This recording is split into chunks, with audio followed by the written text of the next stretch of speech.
The old man's fingers were already moving when I came around the corner of the aid station, looping the red cord twice around the boy's wrist and pulling the knot down small and hard. He did it the way he did everything in that day-lit ward, without ceremony, without looking up, talking the whole time in that low gravel of his. There, Halloran said. Now you can't get lost. Doesn't matter how far they take you. This finds its way back to me. The boy on the cot was not a boy. He was a Veshtai juvenile, scaled the color of wet slate, one foreleg crushed flat under a collapse 3 hours earlier, and he did not understand a word of what the old human corpsman was saying. But he stopped thrashing.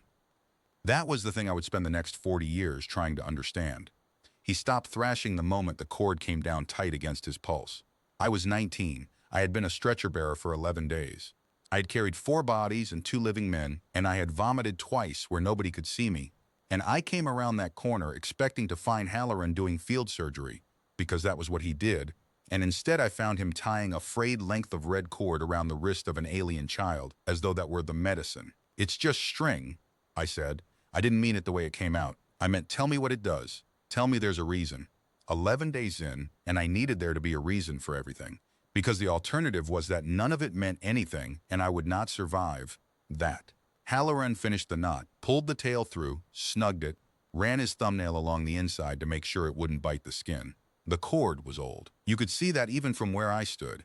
It had been red once, properly red, and now it was the brown red of dried blood and sun, fraying at both cut ends, the fibers gone soft and furred from being handled. He carried a whole spool of it in his kit, wound around a cracked plastic core, and I had seen him cut lengths from it before without ever asking why. It's just string, he agreed. Cut it off him when he's stable and bring it back. Don't lose it. We're low. The Veshtai child watched the old man walk away with his enormous black eyes, and his uninjured foreleg crept across his own body and laid itself over the red cord, covering it, the way you cover something you've decided is yours. That was the first time. I want to be precise about that, because everything that came after, every impossible thing, started with a piece of string and an old man who would not explain himself. We were on a world called Tessenmar, though the humans never called it that. We called it the slab because it was one continent of pale limestone shelf under a white sky, daylight all the time, no real night. Just a long, bright dimming that never went dark. The light came down flat and hard off the stone, and you squinted from the moment you woke until the moment you stopped. And the aid station was a pressurized tent staked into a shallow quarry, open at one end to the glare. We were there because the Veshtai had asked us to be. They had asked a great many species and only one had come. I should tell you what the Veshtai thought of us then in those first months, because it matters. They thought we were a labor caste. A strong, short-lived, biddable species good for carrying and digging, contracted by the broader compact to assist in the evacuation of their southern shelf before the hollows came up out of the ground and took it. They were not unkind. They simply did not look at us very hard. We were tools that had arrived, and you do not study a tool's face. The hollows. I'll get to them. For now know only that they came from beneath the limestone, that they hunted in long coordinated pulses, that they had taken 3 Veshtai cities before anyone agreed to help, and that they did not eat what they killed. They simply unmade it and moved on. The Veshtai had a word for them that translated as the patient hunger. We just called them hollows because of the sound the ground made before they surfaced. Halloran had been on the slab 8 months before I arrived. Nobody could tell me much about him. He was old, too old, frankly, to be in a forward aid station, 60-something in a place where most of us were under 30, with a face like a cliff that had weathered badly, and hands that had stopped being steady for fine work, but somehow never were when it counted. He had a way of talking to the wounded that I had never heard before, and have heard from no one since. He told them stories, long, rambling, impossible stories, in a language they couldn't parse, and it worked. Their heart rates dropped, their breathing slowed. I watched it happen with my own monitors 100 times before I stopped doubting it. You're going to want to know how I lived, he told me once, early when I asked him the thing every new bearer asks the old ones, which is some clumsy version of how do I not die here. We were sitting in the glare with our backs against the cool quarry stone, and he was cutting a fresh length of red cord and not looking at me. I lived, he said, because I decided early that I wasn't going home until everyone I tied a knot on went home first. Simple as that.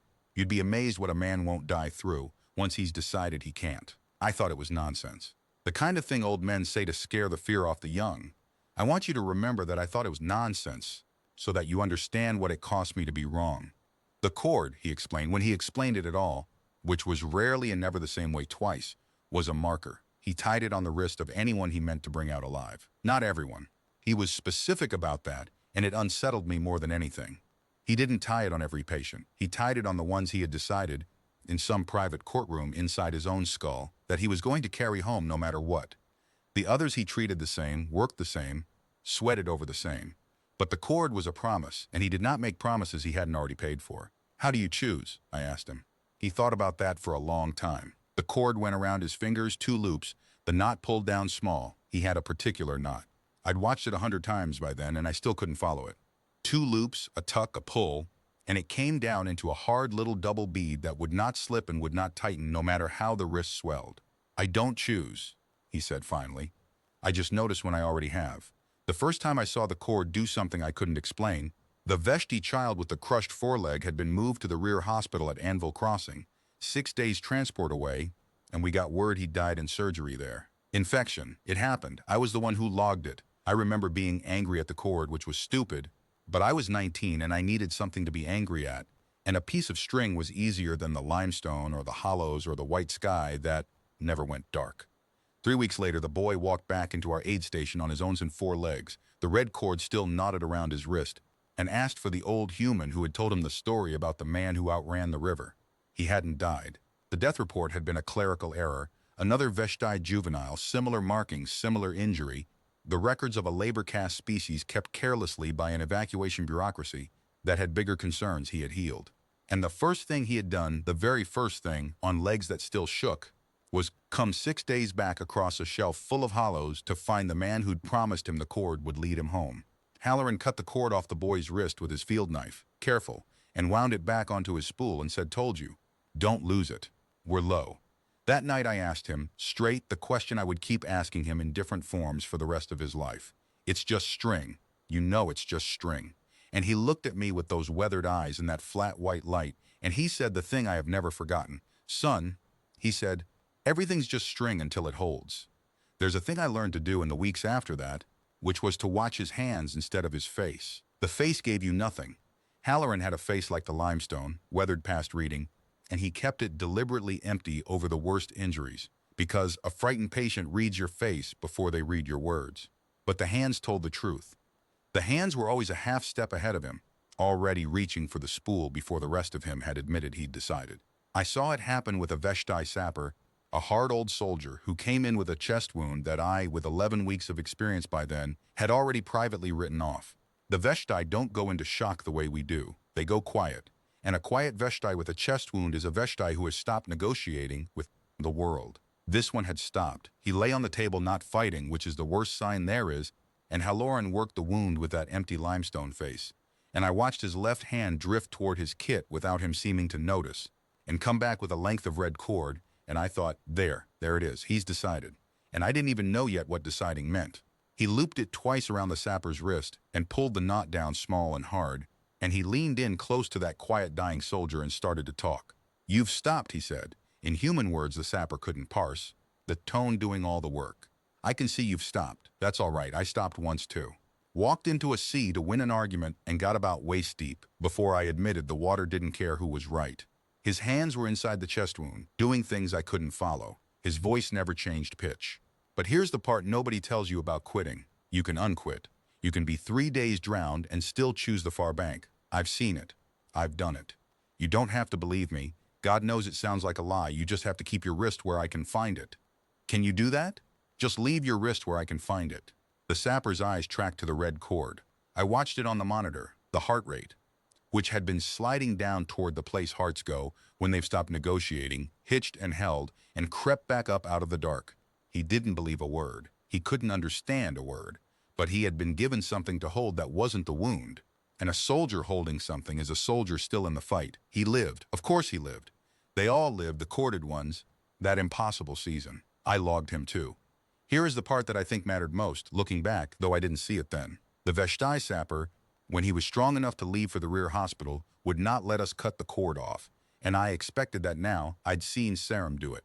But the sapper did something Sarum hadn't. He summoned, with the small, imperious gestures of a hard old soldier, 3 of his squad who'd survived the same collapse, and he made them look at the cord, and he said something to them in their own tongue, slow and deliberate, the way you say a thing you want carried forward exactly. The translator we had then was poor. It rendered his words as, This is the human one's mark. It means the human one will not finish until I am finished. Remember the knot.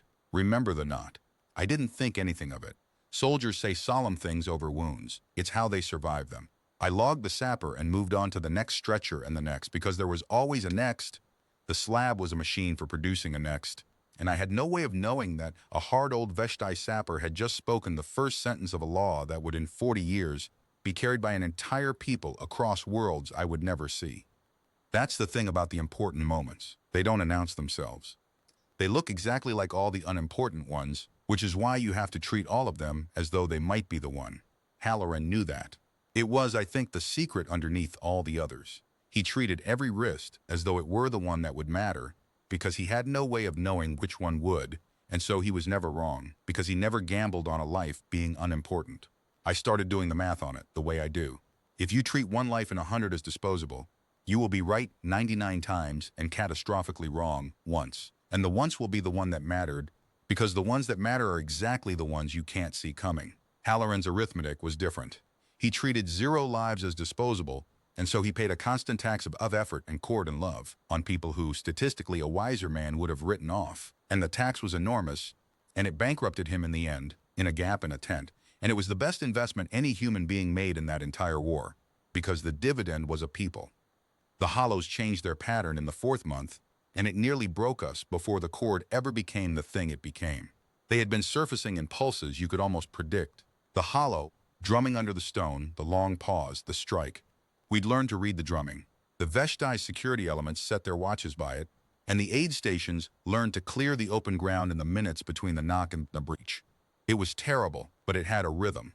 And a thing with a rhythm is a thing you can survive. Then they stopped knocking. I don't know how else to say it. The patient hunger learned that we were listening, and it stopped giving us the warning. The first we knew of the new pattern was a forward aid station on the eastern shelf going silent between one report and the next. No drumming, no breach call, just a clean line of telemetry and then nothing. And when the relief column reached it, there was less of the world where the station had been and no bodies to recover, because the hollows did not leave bodies. That was the month I came closest to running.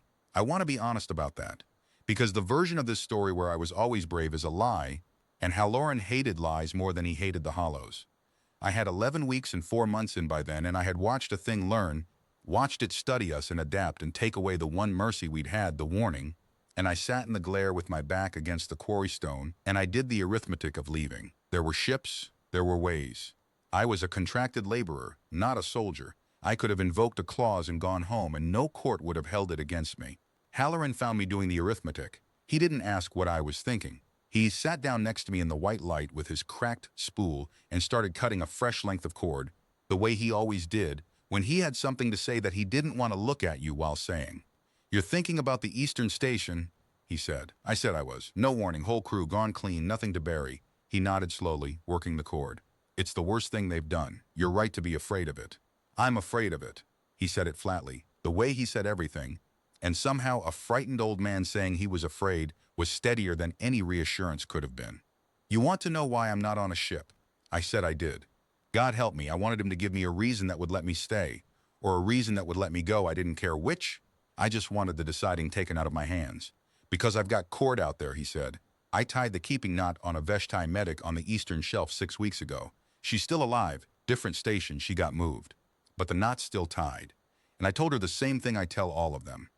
Doesn't matter how far they take you, this finds its way back to me now." He pulled the knot down small and hard on nothing, on air, just to show me his hands could still do it. If I get on a ship, that becomes a lie. Every knot I ever tied becomes a lie, retroactively, all at once. And I find I'd rather be taken clean with no warning than be the man who made all of it a lie to save his own skin. He handed me the length of cord he'd cut. "Doesn't mean you have to stay. You didn't tie any of them. You're clear. Nobody's holding you. That's the difference between us. And it's not a small one, and I won't think less of you." I kept the length of cord he handed me. I've still got it, 40 years on, in the drawer with the spool, uncut, untied. The one piece of Halloran's cord I never spent, because it was the piece he gave me on the day I decided not to run. I didn't run. Not because he shamed me into staying. He was careful not to. He genuinely offered me the door. I stayed because of the arithmetic, but a different arithmetic than the one I'd been doing. I'd been calculating my odds of dying. He showed me a different sum, the number of people who would become retroactively abandoned the moment I left. For me, that number was 0 because I'd tied no knots, and that 0 was the loneliest number I had ever looked at. I stayed, I think, mostly so that the number wouldn't be 0 anymore, so that there would be someone out there I'd promised. It is not a noble reason. It was the realest one I had. That was when I started to understand the cord from the inside, not as a trick that lowered heart rates, as a thing you tie on someone else and discover you've tied on yourself. The knot goes around their wrist, and the obligation goes around yours, and the genius of it, the terrible, generous genius of it, was that the obligation was the point. Halloran wasn't saving them with the cord. He was using the cord to make himself unable to leave them, and his inability to leave was the medicine, the actual medicine, the thing that made a man stand in a gap in a tent with a field knife while the worst thing in the world came apart and reformed around him. The HFY medic on the eastern shelf, the one he'd courted 6 weeks before, she lived through the new pattern, the no-warning pattern, when 2 stations near her didn't. I met her years later at the thing the HFY built to remember the war, and she was old by then and so was I, and she showed me her wrist, and the cord was still on it, frayed almost to nothing, the knot small and hard and unslipped after 50 years. And she said, through a translator far better than the ones we'd had, he told me it would find its way back to him. I have waited my whole life to give it back. No one can tell me where he is. And I had to tell her where he was, which was nowhere, which was a gap in a tent, and she lowered her head the way they do. And we sat together in the bright museum light, 2 old people and a piece of string, and neither of us said anything for a long time, because there was nothing to say that the cord wasn't already saying. He tied the cord on one of us once, and that taught me more than all the HFY wrists put together, because I knew the man. His name was Dawe. He was a bearer like me, a little older, steadier, the kind of man who carried bodies without his hands shaking, and I had assumed, in the easy way the young assume things, that he didn't feel it the way I did, that the slab slid off him. Then a hollow caught his column on the open shelf during the no-warning month, and 3 bearers went down where the world got taken away, and Dawe came back across the limestone on a stretcher his own squad carried, with one arm gone at the shoulder and the cauterized stump of it, weeping, and his eyes were doing the thing, the going quiet, the stopping negotiating, the look of a man who has decided the argument with the world is lost. I'd never seen Halloran cord a human. I didn't know if he would. We weren't the dying he'd come for. We were the help, the labor caste, the ones who were supposed to do the corded and not be the corded. But the old man took one look at Dawe's face, that quiet face, and his hands were already moving, already at the spool, and he looped the red cord twice around the wrist of Dawe's remaining arm and pulled, not down small and hard, and he leaned in, human to human, in words Dawe could understand, which I had never seen before, and which changed the whole color of the thing for me. "You stupid, brave man," Halloran said with enormous tenderness. "You went out there knowing what they'd done to the Eastern Station. You went anyway, and now you've decided to quit on me on the table after all that." He worked the stump with his free hand. "I'm not going to let you. You know why? Because I've watched you carry 40 men who couldn't carry themselves, and I find I can't carry a world that doesn't have you in it. That's not a compliment, it's a complaint. You've gone and made yourself necessary to a tired old man, and now I'm stuck, and the only way out for either of us is you living. So you're going to live, to spite me, the way you've spited everything else on this rock. Leave your wrist where I can find it." And Dawa, who could understand every word, who knew it was just an old man talking, who had no excuse of incomprehension, no story in a language he couldn't parse to hide behind, Dawi's quiet broke. He started to cry, which I had not known he could do, and his breathing came up out of the dark, and his heart rate, which I was watching, climbed back into the country of the living, and he gripped that red cord with the one hand he had left like it was the last solid thing in a sea that didn't care who was right. He lived. He lost the arm, but he lived, and at the rear hospital he refused, the way they all refused, to let anyone cut the cord, and he wore it home, and I know for a fact he wore it for the rest of his life because I went to his funeral, 30 years on a world neither of us was born on, and the cord was on his wrist in the box, frayed to almost nothing. The knot small and hard and unslipped, and his daughter told me he'd never once explained it to her, only said when she asked, "A man tied it on me when I'd stopped and I unstopped, and you don't take a thing like that off." That's when I understood it wasn't the language. I'd been telling myself the cord worked on the Veshtai because they couldn't understand the words, because the story in an alien tongue gave the fear something to argue with, a clean psychological mechanism I could write in my count book. But Dawe understood every word. The mechanism wasn't the incomprehension, it was the deciding. The old man had decided he couldn't bear to lose Dawe, and Dawe had felt it come down the cord plain as a current, and a creature that is being unbearably refused, that is being told with the whole weight of another life, I will not let you go. That creature reaches for the far bank every time, language or no language, human or Veshtai or Soral or whatever else, because the hunger the cord answers is older than any language and lives under all of them. The Soral liaison was the proof of that. A Soral, tall, reedy, a species that physically cannot abide being touched, that builds its whole society around a horror of contact, took a fall during evacuation and came in with a shattered limb, and Halloran reached for the spool the way he always did, and the Soral recoiled, every fiber of it screaming at the approach of a human hand, and the old man stopped. He didn't force it. He held the cord up where the Soral could see it, and he said, I won't touch you. I know your people don't. But I've decided I can't lose you, and I've got to do something with that. So I'm going to tie this on the rail by your hand, close as you'll let me, and you can hold it or not, your choice. But it's tied now, and it means the same thing tied to a rail as tied to a wrist. I'm not going home until you do.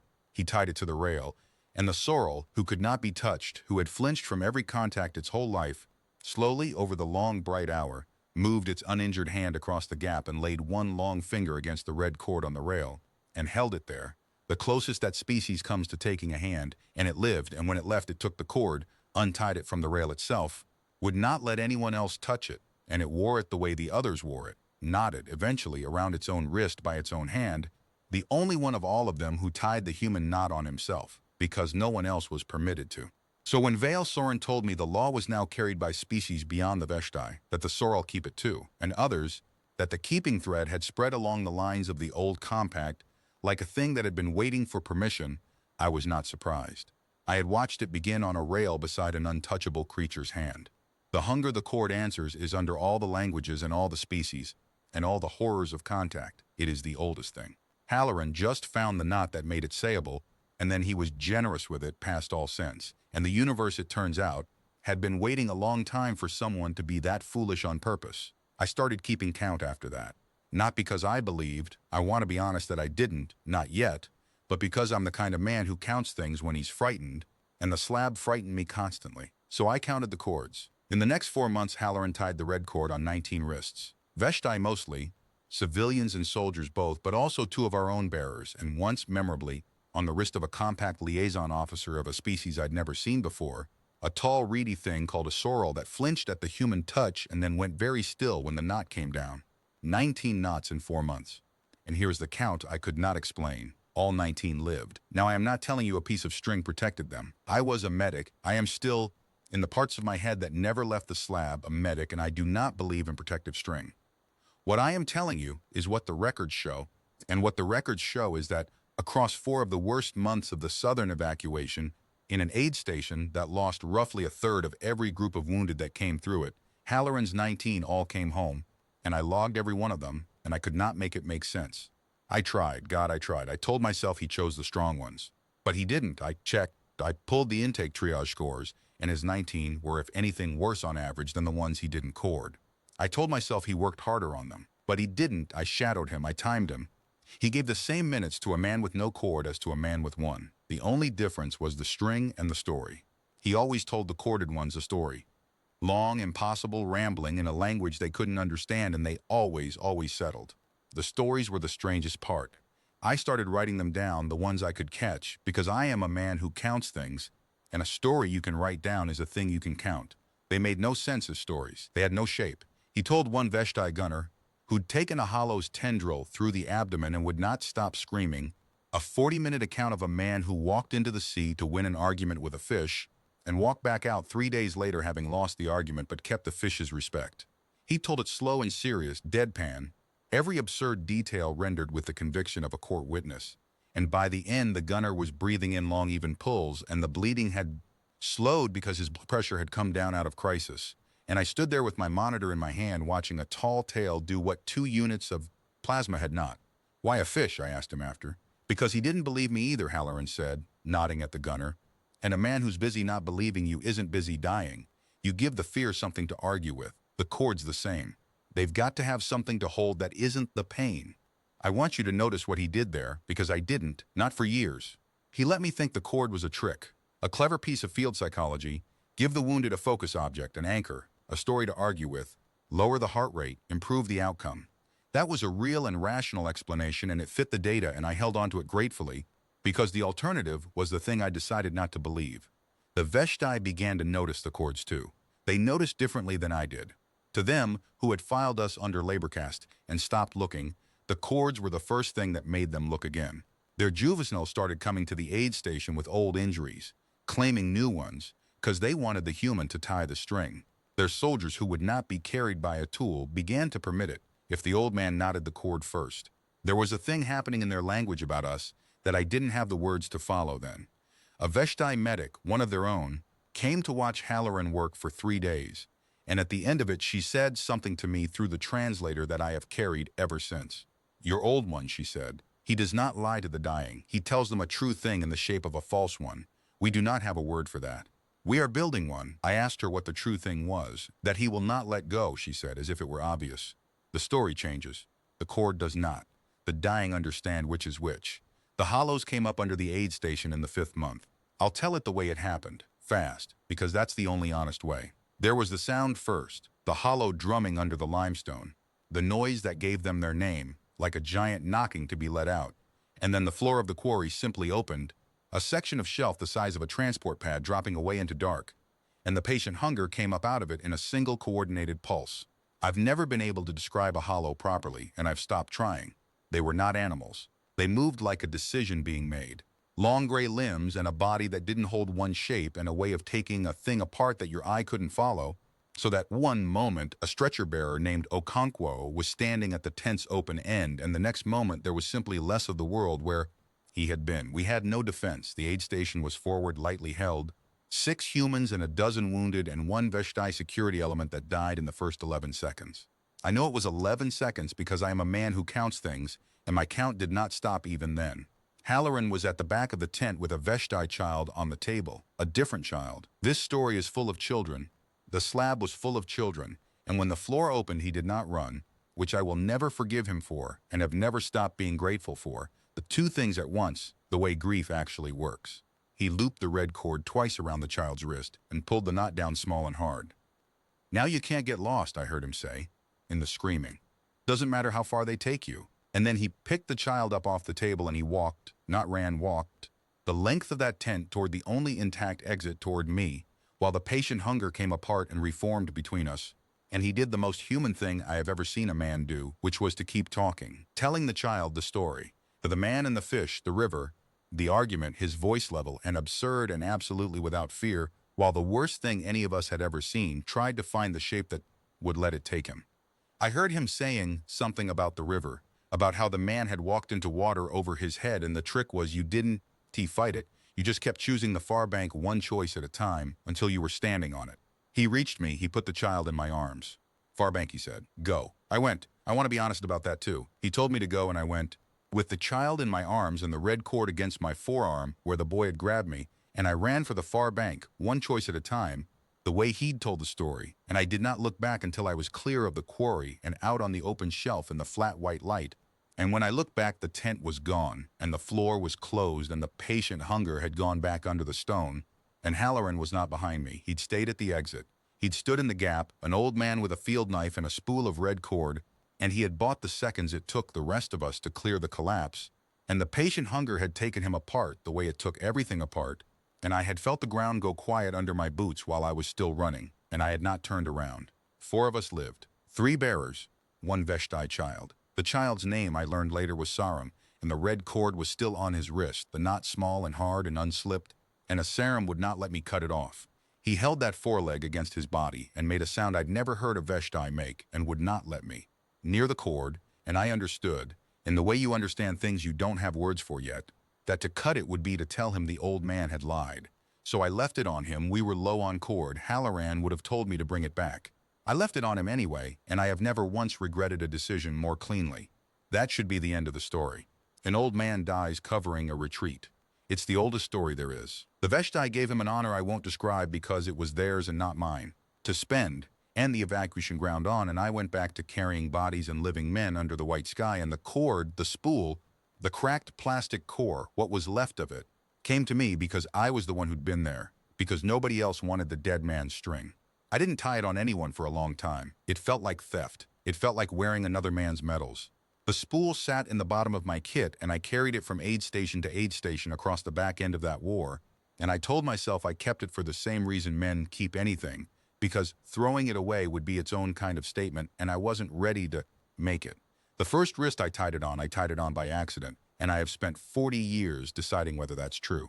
It was 8 months after the quarry, a different shelf, a different aid station, a Veshtai soldier on the table with both legs gone below the knee, and a bleed I couldn't stop, and a heart rate climbing into the red, and he was screaming, and I was out of options and out of plasma, and I did the thing I'd watched a dead man do 100 times, the only thing left, which was reach into my kit for the spool and cut a length of red cord and loop it twice around his wrist and pull the knot down small and hard.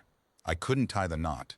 That's the thing I need you to understand. I'd watched it 100 times and I could not make my fingers do it. 2 loops, a tuck, a pull. It came out wrong, a slipping granny knot that I had to redo 3 times while the man screamed and I was crying, which I hadn't done since the quarry because I couldn't even tie the string right. I couldn't do the one thing, and then on the 4th, try my fingers did something I didn't tell them to do, and the knot came down into a hard little double bead that would not slip and would not tighten. And I heard myself start to talk. I didn't decide to. The story just came up out of me. The man and the fish and the river, in human words the soldier couldn't understand, and I told it slow and serious and deadpan, every absurd detail rendered with the conviction of a court witness, because that was how Halloran had told it, and I had written it down. I was a man who counted things, and somewhere in the long, bright dimming of that endless day, the soldier's breathing came down into long, even pulls, and the bleeding slowed because his pressure had come down out of crisis, and he lived. He lived. I logged it. And I sat in the glare afterward with the spool in my hands, and I understood that I had become the thing I didn't believe in, and that I was going to keep being it, because the alternative was to admit that what Halloran did was just psychology, just a focus object, just a trick. And a trick wouldn't made my fingers tie a knot they didn't know how to tie. I tied the cord on 41 wrists in the last year of that war. I kept the count, 41 knots, and I told the story 41 times, and 39 of them lived. The 2 who didn't, I have their names, and I tell you about the 39 not to boast. Halloran would have hated, boasting more than he hated the hollows, but because the Veshtai had begun by then to keep their own count, and theirs was longer than mine. They had been watching us, you see, the whole time. The labor caste that came when no one else would, and tied red string on the wrists of their children, and told them impossible stories while the patient hunger came up out of the ground. They had filed us under tool, and then under strange, and then under something they were still building a word for, and the cord was at the center of it. They started asking for it by a name in their own tongue that the translators rendered, clumsily, as the keeping thread. They started tying their own. I didn't understand what that meant until the war ended, and I went home and 40 years went by, and a ship came down out of a clear human sky, and an old Veshtai I had never met walked up to my door and held out his foreleg. And around the wrist of it was a red cord, frayed and sun-browned, knotted into a hard little double bead that would not slip and would not tighten, and he said, through a translator far better than the ones we'd had on the slab, "I have come to ask the human who taught us the knot what the knot is for. Our records do not agree, and you are the last one who would know. I should tell you about the years between, because 40 years is not a blank, and the cord was in all of them, and a man who hands you a story owes you the middle of it as well as the ends. I came home from the slab with the spool and a count in my head and a habit I couldn't put down. The war wound up the way those wars do, not with a victory, but with an exhaustion. The hollows did not surrender. You cannot make a patient hunger surrender. But the southern shelf was emptied at last, and there was nothing left for them to come up under. And the evacuation that had begun as a contract ended as something the Veshtai have a word for that doesn't translate, somewhere between a debt and a kinship. I was discharged. I went back to a small world under a sky that went properly dark at night, and I learned to sleep in the dark again, which took longer than I expected, because on the slab the light never went out and you slept in the glare with your arm over your eyes. And for years after I couldn't sleep without a light on, like a child, like a man who'd left part of himself in a place that never got dark. I became a real medic. A civilian one, the unglamorous kind, the kind that sets the broken arms of children who fell out of trees and sits with old people through the long, bright dimming of their own endings. And I tied the cord. I couldn't stop. The first time I did it off the slab, I felt like a fraud. There were no hollows here, no patient hunger, just an ordinary woman going in for an ordinary surgery that frightened her more than she could admit. And I cut a length of Halloran's red cord and looped it twice around her wrist, and pulled the knot down small and hard, and I heard myself say the line, his line, "Now you can't get lost." And she looked at me like I was a strange old man, which I was, and then she gripped the cord the whole way under, and she came back, and she kept it, and 20 years later she sent her granddaughter to me for the same thing and asked specifically for the string. Word got around, the way it does in a small place. The old medic with the red cord. People started asking for it. Not for medicine, they knew I had no magic.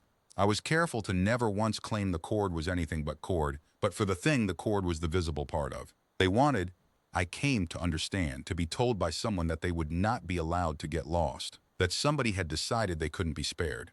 It is the oldest hunger there is, older than the hollows, older than the Vishtai, as old as the first creature that was afraid of the dark and reached for the hand of another. The cord just made it sayable. You can't walk up to a frightened stranger and say, "I have decided I cannot live in a world without you in it." It's too much. It breaks the social contract. It would frighten them more than the dying. But you can tie a piece of string on their wrist and say, "Now you can't get lost."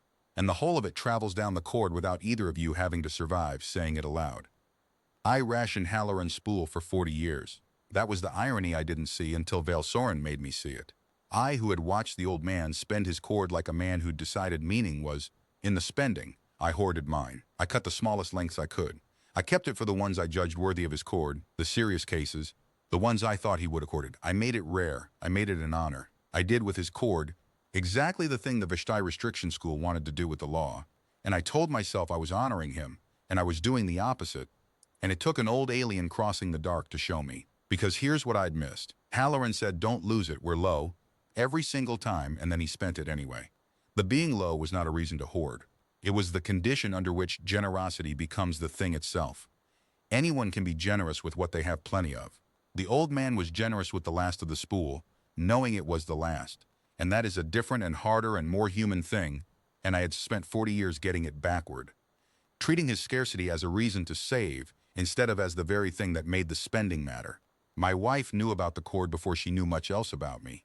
She used to say I'd told her the slab on our third evening together, before I'd told her anything pleasant, and that she decided to keep me anyway.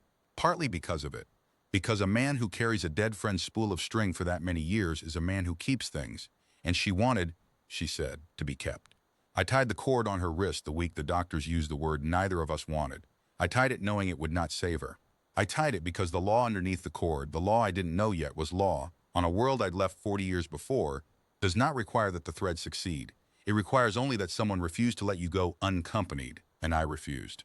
I sat with her through the whole long bright dimming of it, telling her the man and the fish and the river in our own language, which she could understand, which somehow made it harder and better, and at the end her thread came untied the way they all do, and I kept it, and it's in the drawer with the spool, and it is the most expensive piece of string in the universe, and I would not trade it for a fleet.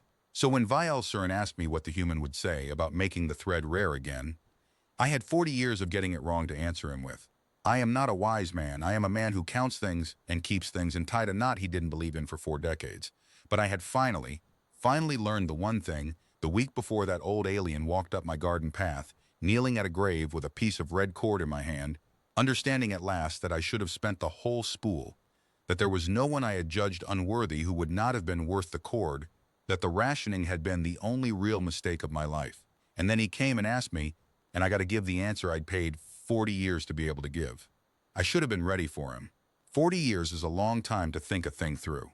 But you're never ready for the past to walk up your garden path on 4 legs and ask you a question you've been failing to answer since you were 19. His name was Vale Soren, and he was old the way Halloran had been old, too old, by the look of him, to be crossing light years to stand in a human doorway, and he had been a juvenile on the slab in the southern evacuation, in the worst of it. He had not been one of ours, he had never met Halloran, but he had spent his life, he told me, sitting in my small bright kitchen with the morning light coming flat across the table, in the keeping of the thread. That was the phrase the translator kept using, the keeping of the thread.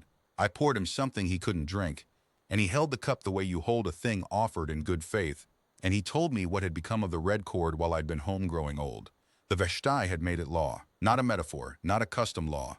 After the war, when they sat down to reckon what the humans had been, the labor caste that came, the strange short-lived species that tied string on the dying and would not let go, they had argued for a generation about how to record it.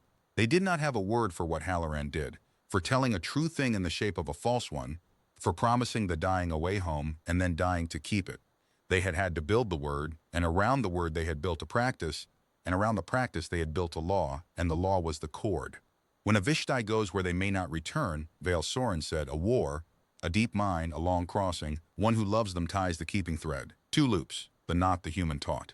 And the one who ties it must take on the obligation the knot names, that they will not rest, will not go home, until the corded one is home first. We do not tie it lightly. The law is specific. You may not tie the thread on one you are not prepared to die for. To tie it falsely is the gravest thing a Veshtai can do. We have a court for it. I sat there in my own kitchen and I could not speak. It is the human knot, he went on. We tried to improve it. Our engineers proposed better fastenings, ones that would not fray, that would release on a clean signal. The elders forbade all of them. The knot must be the one the human used, tied by the hand, because the obligation is in the tying, not in the cord. A machine cannot take on a promise, only a hand that has decided. He turned his forelegs so the morning light fell on the worn red bead at his wrist. This one was tied by my mate the day I left to come find you.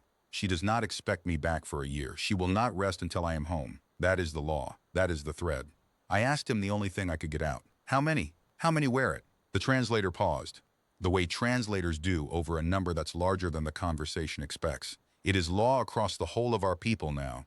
Every soldier who goes to a front, every miner who goes deep, every long-haul crew. We do not count the wearers any longer than we count the breaths. It is simply how we send those we love into danger now. With the human knot and the human promise, and someone at home who has sworn not to go on without them. A man who counts things. I had counted 19, and then 41, and then I had stopped counting because the numbers got away from me, and here, 40 years on, in my kitchen, was the count finally rendered whole, and it was not a number at all. It was a people. But that was not why he had come. He told me so himself. He had not crossed the dark to thank me. He had crossed it to ask me a question, because the records did not agree, and I was the last one who would know. There is a dispute, he said, in the keeping. A schism. It has split our courts for 20 years, and it cannot be resolved because the human who began it is dead, and you are the only living person who watched him work. He set both forelegs flat on my table, the gesture I would learn, that a Veshtai makes when he is about to ask the truest question he has. One school holds that the human chose, that the old corpsman looked at the dying and selected the ones worthy of the thread, the strong, the savable, the ones who could be brought home, and that the thread is therefore a judgment, an honor bestowed on the deserving, and that we must tie it only on those we judge worthy of the cost. The other school holds that he did not choose at all, that he tied it on whoever the moment put in front of him, deserving or not, savable or not, and that the thread is therefore not a judgment but a refusal to let the dying be alone, regardless of their worth or their odds. The two schools cannot both be the keeping. One of them is keeping a thing the human never meant, and we have killed each other over it, quietly, in our courts, for 20 years. The morning light moved across my table. 40 years fell away, and I was 19 again in the white glare of the slab, sitting with my back against the cool quarry stone, asking an old man how he chose. He told me once, I said. My voice didn't sound like mine. I asked him how he decided who got the cord. I was sure there was a system. I needed there to be. Vale Soren went very still, the way the Veshtai go still, the whole long body settling into listening. And what did he say, he asked. The human who taught us the knot. There was a day, near the end of the 4th month, that I have never told anyone about, and I told Vale Soren on the 2nd morning, and watching it land on him was its own kind of payment. A Veshtai officer came to the aid station who had not been wounded. That alone was strange. They didn't come to us unhurt. We were a place you went when the world had already broken you. This one walked in on all 4 legs, whole, in the regalia of a rank I didn't have the eye to read yet, and he asked to see the human who tied the thread. Not Halloran by name. They didn't have his name. The human who tied the thread. Halloran came out into the glare, wiping his hands, and the officer looked at him for a long time, the way the Veshtai look when they are deciding whether to revise a record, and then he held out his own foreleg, and he said something the translator rendered as, I am told you mark the ones you will carry home. I am going to a place from which the carried do not generally return. I am asking you to mark me. It was the first time, as far as I know, that anyone asked for the cord while still whole. Everyone before had gotten it bleeding on a table, half gone, in no condition to ask for anything. This was a healthy soldier walking up and requesting the knot in advance, like a man buying insurance against the dark, and I watched Halloran's face do the only thing I ever saw it do that wasn't empty. He said no. I have thought about that no for 40 years. The officer was stunned. I was stunned.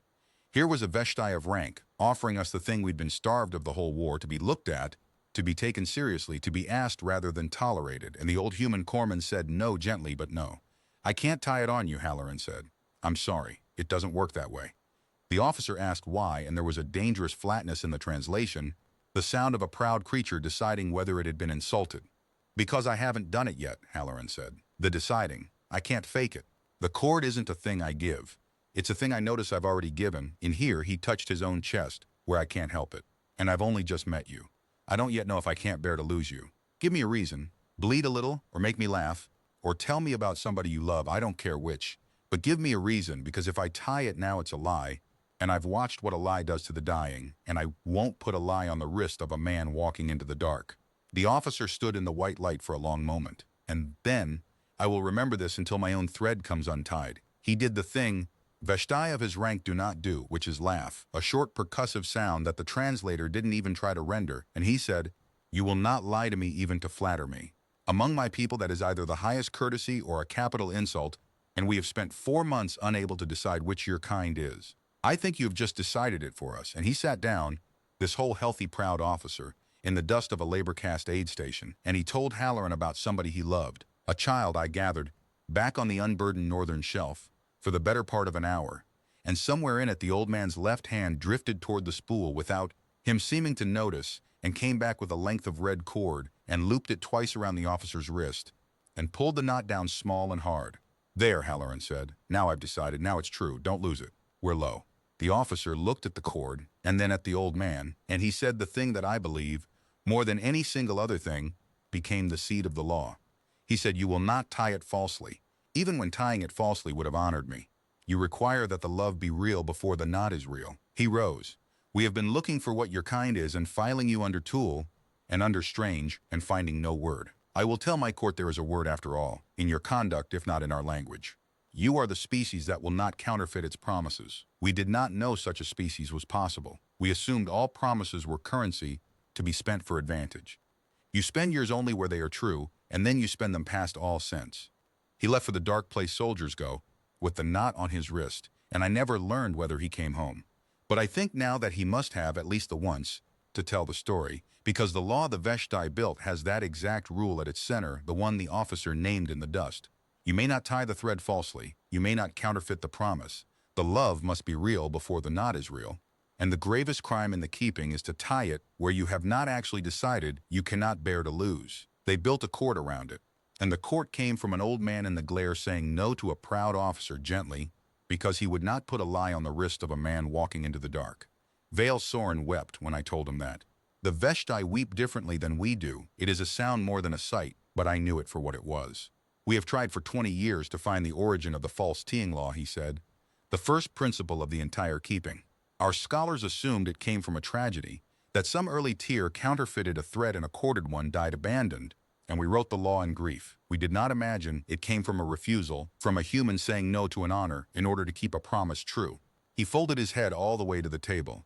"It came from generosity, not from grief. The whole of it, we built it backward and never knew."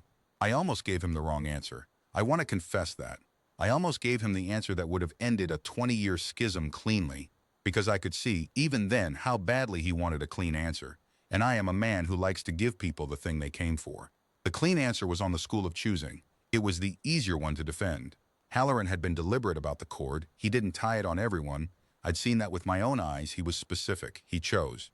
If I'd said yes, he chose, he selected the worthy, then the choosing school would have won and the courts would have settled, and a tired old Veshtai could have gone home to the mate who tied his thread and told her the dispute was over. But it would have been a lie, a true thing in the shape of a false one, except backward, the false thing in the shape of the true, and Halloran had spent his life on the other side of that line, and I was not going to dishonor him across 40 years by getting it backward in my own kitchen. So I told Vale Soren the truth, which is harder than either school, and which is why neither of them had it. He didn't choose, I said, and he didn't refuse to choose. Both your schools are wrong, and I'm sorry, because I can see you wanted me to settle it. The old Veshtai didn't move. I went on slowly, finding it as I said it, the way you find a knot your fingers know before your mind does. I asked him how he chose, and he said, I remember it exactly. I'm a man who counts things, and I've kept his words the way you've kept his knot. He said, I don't choose. I just notice when I already have. I let that sit in the bright kitchen. Your choosing school thinks he sat in judgment. He didn't. He never decided anyone was worthy. He wasn't capable of looking at a dying creature and deciding it wasn't worth saving. That capacity had been burned out of him before I ever met him. I don't know how or where, he never said. So your refusal school is closer. But they're wrong too, because it wasn't a refusal, it wasn't a principle. It wasn't him standing on the idea that no one should die alone. It was simpler and it was worse. He tied the cord on the ones he had already, without permission from himself, started to love. He couldn't help it. He'd look at a stranger bleeding out on a table, and somewhere underneath the part of him that could think, he'd already decided he couldn't live in a world that didn't have them in it. And then he'd notice he'd decided, and then he'd tie the cord, because the cord was just the part you could see of a thing that had already happened where you couldn't. Valsoren's great black eyes did not leave my face. That's why he didn't tie it on everyone, I said. Not because the others weren't worthy. Because you can't make yourself love a stranger on command. And he wouldn't tie the thread on a love he hadn't actually felt, because that would have been tying it falsely, and your courts are right that tying it falsely is the gravest thing. He just felt it more often than other men. That was the whole of his talent. He felt it fast, and he felt it for almost everyone, and the cord was him being honest about it. The knot wasn't a judgment, and it wasn't a principle. It was a confession. The kitchen was very quiet. Outside, a human bird I have no proper name for went on with its morning, indifferent to the size of what was happening on my table. Both your schools, I said, made the same mistake. You both thought the thread points outward, that it's about the one it's tied on, whether they're worthy, whether they should be saved. It doesn't point outward. It points back at the one who ties it. It says, I have already lost the ability to let you go. It was never a promise about your worth. It was a promise about his limits. He'd hit them where you couldn't see, and the cord was where you could. I thought he might argue. I'd given him the hardest possible answer, the one that couldn't settle the schism cleanly because it told both courts they'd misunderstood the dead man for 20 years. But Valsoren did the thing the Veshtai do that I have only ever seen a handful of times. In the worst and best moments of that war, he lowered his head, the long neck folding down until his brow nearly touched the table. A gesture I had been told no Veshtai of his standing would ever make in front of a labor-caste human, and he held it there. We have been arguing, he said to the table, about whether the dying deserved the thread, and the human never once asked whether they deserved it. He raised his head. He asked whether he could bear to lose them, and he always could not, and so he tied the knot. More often than any man should be able to, I said. Yes. Valsoren was quiet for a long moment. Then he said, there is a part of the dispute I have not told you, because I did not know until now that it was part of the same question. He turned his foreleg again, the red cord catching the light. Some among us have begun to argue that the thread has grown too common, that when everyone wears it, it means nothing, that a promise made by a whole people, as law by default, is no promise at all, only a custom, worn smooth, a thing tied without the love that is supposed to be in the tying. They want to restrict it, make it rare again, make it an honor that must be earned so that it can mean what it meant on the slab. He looked at me. What would the human say to that? There was one more thing Valsoren needed to know, and he came to it sideways, the way you come to the question you're afraid of, on the third morning, with his ship already called. You said the human reached his limits where we could not see, and the cord was where we could, that the knot was a confession of love already felt. He turned the worn red bead at his wrist. But there is a thing the keeping cannot answer, and it is the thing that has frightened me my whole life, and I will not get another chance to ask the only one who would know. He set both forelegs flat on the table, the gesture for the truest question. What did he do when it failed? When the corded one died anyway, after the knot was tied, after the promise was made, what does a tear do with a promise the universe would not let him keep? I had been waiting 40 years for someone to ask me that, and I had hoped no one ever would. 2 of mine died, I said. Corded, I told you. I have their names. And I'll tell you what I did, and then I'll tell you what he did, and they're not the same, and the difference is the last thing I have to teach you about the man. The morning light lay flat across the table. I made myself say it. When my 2 died, I broke, not loudly, quietly, the way you break when you're a man who counts things. I stopped counting for a while, which for me is the same as a scream. I decided the cord was a lie after all, that I'd been a fool, that promising the dying they wouldn't be lost was the cruelest possible thing, because sometimes they got lost anyway, and then you'd lied to them at the worst moment of their lives. I almost threw the spool away. I held it over a disposal chute on a transport for a long time. And what stopped me wasn't faith. It was that I couldn't make my hand open. The same hand that had learned the knot it didn't know wouldn't let go of the spool. So I kept it, but I kept it bitter, for years, And I tied it after that the way you tie a tourniquet you'd stop believing in.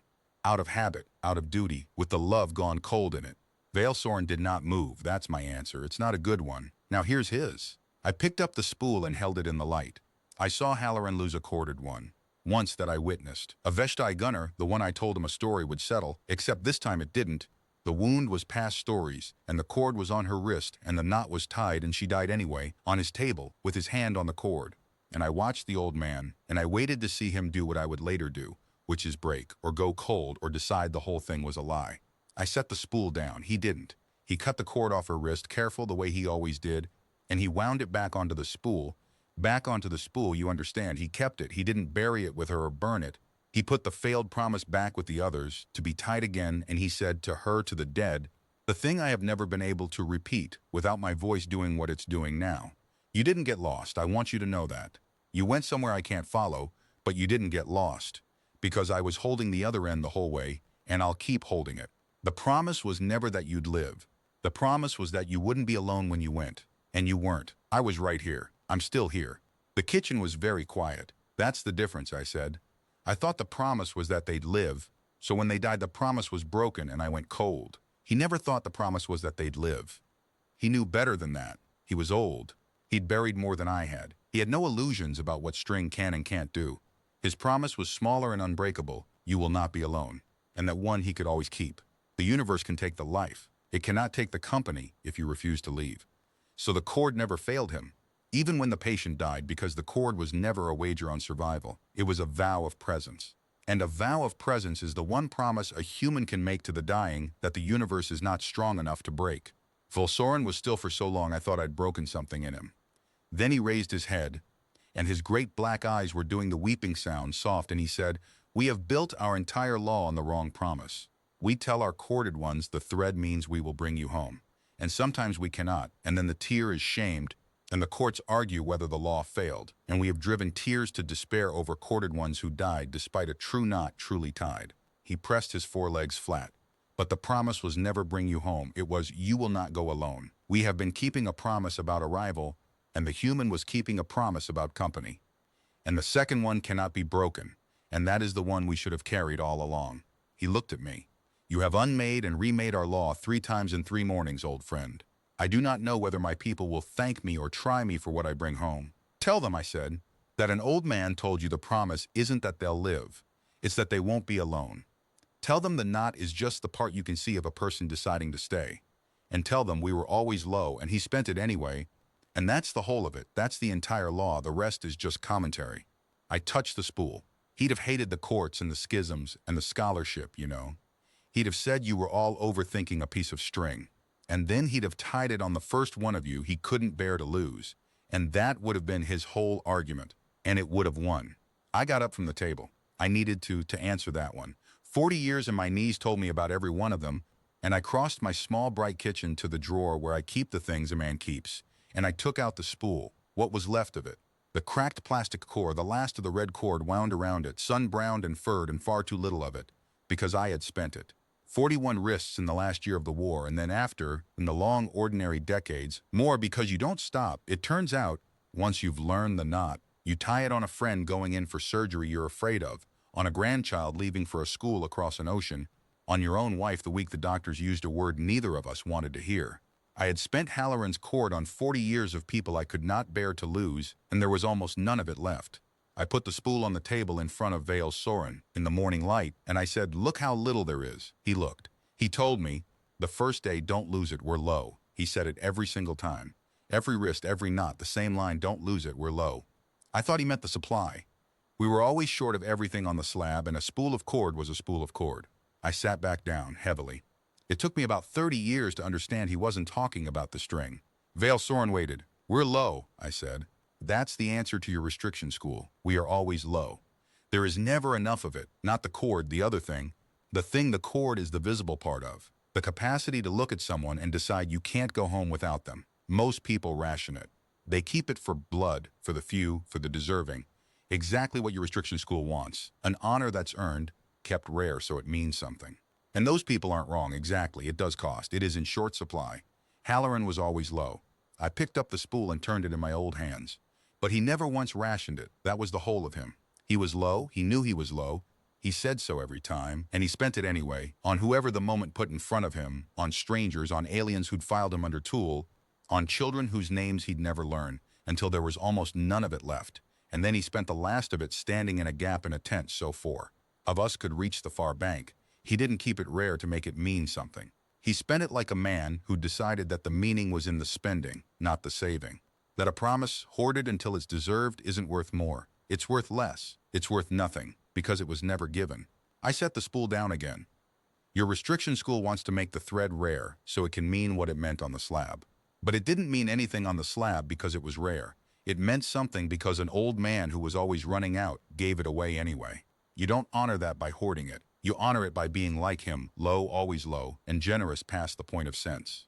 Tie it on everyone you can't bear to lose, and learn to not be able to bear to lose more people, not fewer. That's the practice. The law's not too common.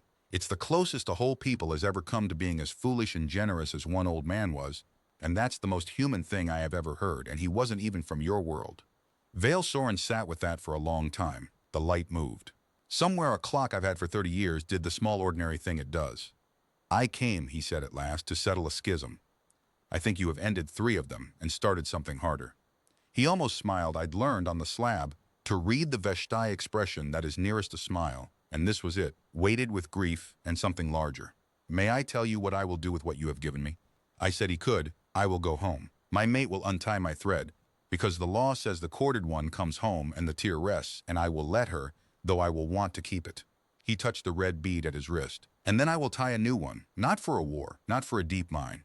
I will tie it on the wrist of a stranger, the first dying stranger I am put in front of, deserving or not, savable or not, and I will take on the obligation. And if our courts try me for tying it falsely, for tying it on one I had no cause to love, I will tell them what the human told me. That the love comes first, underneath where you can't see it, and the noticing comes second, and the knot comes third. That you do not earn the thread, you confess it. He folded his head down again briefly, the unthinkable gesture. We have been keeping the cord for 40 years. We had not until this morning understood that we were meant to be keeping the man. He stayed 3 days. I'm old and I live alone now. My wife's thread came untied in the way they all eventually do, the way Halloran's did, the way mine will, and 3 days of company from anyone is more than I usually get, let alone 3 days of the past sitting at my kitchen table holding a cup it couldn't drink. I told him everything I could remember. He wrote it down, or his recorder did, the whole of the slab, every story I'd caught of Halloran's and written in my own count-keeping hand, the man and the fish, the river, the far bank, all the long impossible tales an old corpsman had told the dying in a language they couldn't understand so the fear would have something to argue with. Vale Soren said the stories themselves had been lost. The Veshtai had kept the knot and built a law and forgotten that the knot came wrapped in a story every time, that the cord and the tail were one practice and not two. We tie the thread in silence now, he admitted, solemn, like a court ruling. We had forgotten there was supposed to be a foolish story about a fish. So I gave him the stories back. That felt like the truest repayment I could make across 40 years to an old man who'd given me a knot, an account, and a reason to keep both. Hand his ridiculous tales to a people who had built a civilization-shaping law on the strength of them and lost the laughter that was supposed to ride underneath. On the 3rd morning, before his ship, Vale Soren did the thing I should have seen coming and did not. He took out a length of red cord, new cord, properly red, the way Halloran's must have been once, before the sun and the blood and the handling, and he reached across my bright kitchen table and took my old hand in his 4-fingered foreleg, and he looped the cord twice around my wrist. You are the last one who was there, he said. You are going where none of us can follow, and not for a year. You taught us that the corded one comes home and that someone must swear not to go on alone until they do. His fingers found the knot. 2 loops, a tuck, a pull, and it came down into a hard little double bead that would not slip and would not tighten, no matter how the wrist swelled, the human knot. Taught to a people who had taught it back to the last human who remembered the man it came from. I cannot bring you home from where you are going, no one can, but the law does not require that the thread succeed. It requires only that someone refuse to let you go unaccompanied. So, he sat back. A whole people will wear your thread now, old friend. Untold millions of us, across worlds you will never see, will go into danger marked with the knot the old corpsman tied, and every one of those knots is, from this morning, also tied for you. You will not go where you are going alone. You could not now if you tried. We are too many, and we have all decided we cannot bear to lose the human who told us what the knot was for. I looked down at the red cord on my old wrist in the flat morning light. The knot small and hard and unslipped, and I was 19 again. And I had just come around the corner of an aid station and asked an old man what the string was for. And 40 years had answered me at last. It's just string. I know it's just string. I'm a medic. I do not believe in protective string. I have buried more people than I have saved, and the cord did not stop one of them from dying. Halloran knew it too. He never once claimed the cord would save anyone. He claimed something smaller and far larger, that you can promise a frightened creature it will not be alone, and then spend everything you have, including your life, including the last of the spool, trying to make the promise true, and that the trying is the medicine, even when it fails, and that this is a thing worth building a law around, a thing worth crossing the dark to understand, a thing worth keeping for 40 years in a drawer with the other things a man keeps. Vale Soren's ship went up into the clear human sky and was gone. I went back inside and sat at my table where the morning light comes flat across the wood, and I put my hand around the worn red bead at my wrist, the way Sarum laid his foreleg over the cord on a table on the slab when he decided it was his, and I understood the last thing. Everything's just string until it holds. It held. It holds. Across 40 years and a dead man and a people who made it law, the old corpsman's foolish promise held, not because the cord was strong. It was never strong. It was always low. We were always low. But because someone tied it anyway, by hand, knowing they were low, and then someone else did, and then a whole people did, until the spending of it became the thing itself, generous past all sense, the most human thing in a sky full of stranger species, and I am wearing the proof of it on my old wrist as I write this, the knot the old man taught, tied back onto me by a grateful stranger. And when my thread comes untied the way they all do, I will go where I am going marked by it, and I will not, it turns out, be going alone.